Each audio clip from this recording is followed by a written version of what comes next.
일상을 심플하게 마스노 슌요 지음 장은주 옮김 출판 나무생각.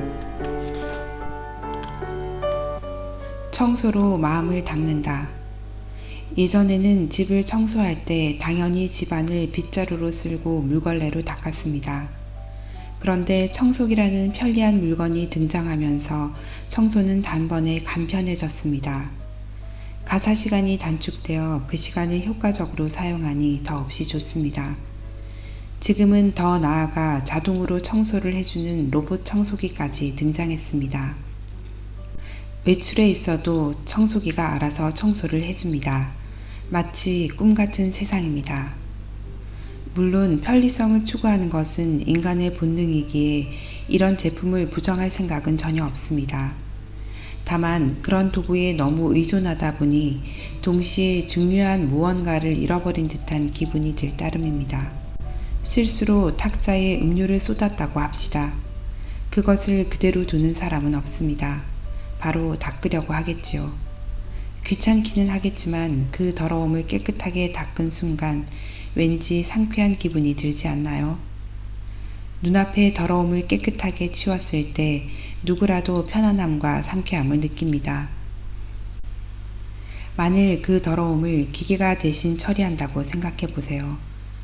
편안함과 상쾌함을 느낄 수 없을 뿐더러 깨끗하게 치웠다는 작은 만족감도 얻을 수 없지 않을까요?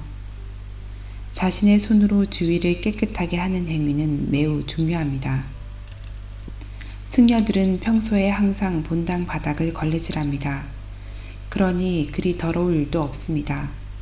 하루 정도 게으름을 피워도 본당 바닥은 반짝반짝하게 유지됩니다. 그래도 승려들은 걸레질을 합니다. 무엇을 위해서일까요?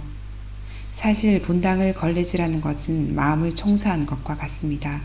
본당을 닦음으로써 마음도 함께 닦습니다. 그래서 상쾌한 기분으로 하루를 시작할 수 있습니다. 이는 수행의 하나이기도 합니다. 편리한 가전제품을 일절 사용하지 말라는 말이 아닙니다. 하지만 로봇 청소기는 방을 깨끗하게는 해줘도 당신의 마음을 닦아주지는 않습니다. 그런 도구에만 전적으로 의존하는 것은 참으로 안타까운 일입니다. 배불리 먹으려고 하지 않는다. 예로부터 배의 팔알이라는 말이 있습니다. 지금처럼 먹을 거리가 충분하지 않았던 옛날부터 있었던 말입니다. 배불리 먹는 게 몸에 좋지 않음을 선인들은 알고 있었던 것입니다. 정말이지 멋진 지혜가 아닌가요? 저는 평소 배의 7알에 유념하고 있습니다. 배의 8알보다 더 적은 양의 식사입니다. 원래 위가 좋지 않기도 해서 좀 더 먹고 싶다는 생각이 들 즈음에 젓가락을 내려놓습니다. 이것이 최고의 건강법입니다. 실제로 조금 과하게 먹었다 싶은 다음 날에는 어김없이 몸 상태가 좋지 않습니다. 최근에 뷔페가 늘고 있는데요. 일정한 금액만 지불하면 원하는 만큼 먹어도 되니 이런 식당에 가면 배가 불러도 더 먹기 십상입니다. 본전을 뽑아야 한다는 생각이 무심코 들기 때문이지요. 개나 고양이는 배가 부르면 더 이상 먹지 않습니다. 그런데 어떻게 인간이 몸의 소리에 귀를 기울이지 않는 것일까요? 너무 먹지 않으려면 단번에 많은 음식을 먹으려 하지 말고 시간을 들여 천천히 먹도록 합니다. 사실 수행승 생활을 경험한 저는 식사를 굉장히 빨리 합니다. 이 습관이 지금도 남아있는데 이는 결코 좋은 습관이 아닙니다. 제 경험에 비춰보면 조금 시간을 두고 먹어야 포만감을 느끼게 됩니다. 흔히 저녁밥을 지을 때 충분하다고 생각되는 양보다 조금 넉넉하게 짓곤 합니다. 일단 짓고 나면 배가 부르더라도 남기지 않으려고 먹게 됩니다. 즉, 머리로 먹으려고 합니다. 이럴 때는 충분한 양을 만들지 않도록 합니다. 그렇게 해야 조금 더 먹고 싶다거나 부족하다 싶어도 다시 만들기 성가시니 이쯤에서 그만 먹고 정리하자는 생각이 들 테니까요. 너무 먹게 되는 것이 머리가 하는 일이라면 너무 먹지 않도록 궁리하는 것 또한 머리가 하는 일입니다. 외출할 때는 소지품을 최소한으로 한다. 저는 여성의 가방 안을 본 적은 없지만 어쩐지 많은 물건이 들어있을 것 같습니다. 항상 큰 가방을 들고 다니는 사람이 있는데 그는 짧은 여행이라도 떠나는 듯한 모습입니다. 저는 외출할 때 불필요한 물건을 일절 지니지 않습니다. 주지 일에 필요한 물건, 그날의 일에 반드시 사용할 물건, 그 외의 물건을 갖고 다니는 일은 거의 없습니다. 작은 행랑이나 자루 하나로 끝내기도 합니다. 왜냐하면 불필요한 물건을 지니고 다니면 왠지 모르게 불편함을 느끼기 때문입니다. 아마 수행 시절부터 그런 습관이 배어 있어서겠지요. 덕분에 항상 마음은 산뜻합니다. 저는 우산도 갖고 다니지 않습니다. 늘 접이식 우산을 갖고 다니는 사람도 있지만 그것조차도 필요 없다고 생각합니다. 물론 저도 비 예보가 있을 때는 우산을 갖고 나가지만 우산이 없을 때 갑자기 비를 만나는 경우도 있습니다. 그럴 때는 그 비를 한껏 즐기려고 합니다. 건물 안에 있다면 비가 그치기까지 어딘가에서 시간을 보냅니다. 거리를 걷고 있을 때 비를 만나면 처마 끝을 빌려 비가 그치기를 잠시 기다립니다. 낯선 거리에서 비가 그치기를 기다릴 때면 생경한 거리 풍경을 바라보면서 잠시 휴식을 즐기기도 합니다. 그 정도의 마음으로 여유있게 인생을 걷는 게 편안하지 않을까요? 많은 물건을 갖고 다니는 사람은 한번 내용물을 전부 꺼내어 점검해 보면 어떨까요? 갖고 다니는 짐의 내용물을 정리하는 것은 자신의 머릿속을 정리하는 것과 같습니다. 머릿속이 불필요한 것들로 꽉 차 있으면 새로운 것들이 들어올 여지가 없어집니다.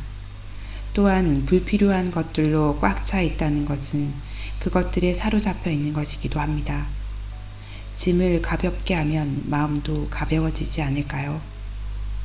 때론 일을 겁날린다. 일상생활에서 무엇을 중시하고 무엇을 도려내야 할지는 사람에 따라 다릅니다. 주위 사람에게는 불필요한 것처럼 생각되어도 자신에게는 중요한 것이라면 그것을 도려낼 필요가 없습니다. 단 너무 많이 안고 있는 사람이 있습니다. 고지식한 사람일수록 이것은 반드시 해야만 해 라고 믿습니다. 가족의 식사는 무슨 일이 있어도 손수 지어야 한다며 매일 아침 거르지 않고 남편과 아이의 도시락을 만드는 사람이 있습니다. 물론 도시락 만들기가 취미일 수도 있고 가족의 도시락만큼은 절대로 양보할 수 없다는 사람도 있겠죠. 하지만 자신에게 의무를 너무 부과하면 끝내 큰 스트레스를 낳게 됩니다. 스트레스를 느끼면 조금 일을 겁날려도 됩니다. 일주일에 한 번은 도시락을 만들지 않고 점심은 빵이라도 사 먹으라며 돈을 건넵니다. 그리고 그날은 도시락 만드는 데 걸리는 시간을 자신을 위해 사용합니다. 그러면 왠지 일을 겁날리는 것 같아 부정적인 느낌도 들겠지만 남편이나 아이 입장에서는 오늘 점심은 맛있는 빵을 먹을 수 있다며 의외로 좋아할지도 모릅니다. 너무 자신을 몰아넣지 말고 때론 일을 겁날려 봅니다. 일을 겁날렸다가 지장이 생기면 그때 다시 원래대로 돌아오면 됩니다. 겁날려도 아무것도 변하지 않는다면 그것은 하지 않아도 되는 일입니다. 겁날리는 행위는 나쁘다고 생각하기 쉽지만 그렇지 않습니다. 모든 일을 완벽하게 하기란 불가능합니다. 겁날려도 되는 일인지 아닌지를 분간하는 것이 무엇보다 중요합니다. 행동 거지를 정돈한다. 일전에 전철을 탔는데 맞은편 좌석에 젊은 여성이 앉았습니다. 유행하는 스타일의 옷을 입은 상당한 미인이었습니다. 주위 남성이 힐끔힐끔 눈길을 주는 게 느껴졌습니다. 그런데 그 여성은 자리에 앉기가 무섭게 가방에서 화장품을 꺼내어 손거울을 보며 화장을 하기 시작했습니다. 그 여성을 쳐다보던 남성은 그녀로부터 시선을 돌렸습니다. 저도 무심코 눈을 감았습니다. 아름다워지기 위해 멋을 부리는 행동은 멋진 일입니다. 그러나 그 멋짐을 착각하는 분이 많은 것 또한 사실입니다. 멋쟁이는 유행하는 패션을 몸에 휘감는 사람이나 매일매일 잊지 않고 화장을 하는 사람이 아닙니다. 진짜 멋쟁이는 아름다운 행동에 주의를 기울이는 사람이라고 생각합니다. 아름다운 행동 거지에 유의하는 것이 곧 마음의 아름다움으로 이어집니다. 표면적인 멋에만 사로잡히지 않도록 합니다. 표면적인 아름다움은 집에 돌아가 화장을 지운 순간 바래버립니다. 형직영단이라는 선어가 있습니다. 몸의 자세가 아름다우면 그 사람의 그림자도 저절로 아름다워진다는 의미입니다. 그림자는 그 사람의 마음을 나타냅니다. 행동거지가 아름다운 사람은 거기에 비추이는 마음의 그림자도 아름다운 법입니다. 당신의 행동거지는 어떤가요? 아름다운가요?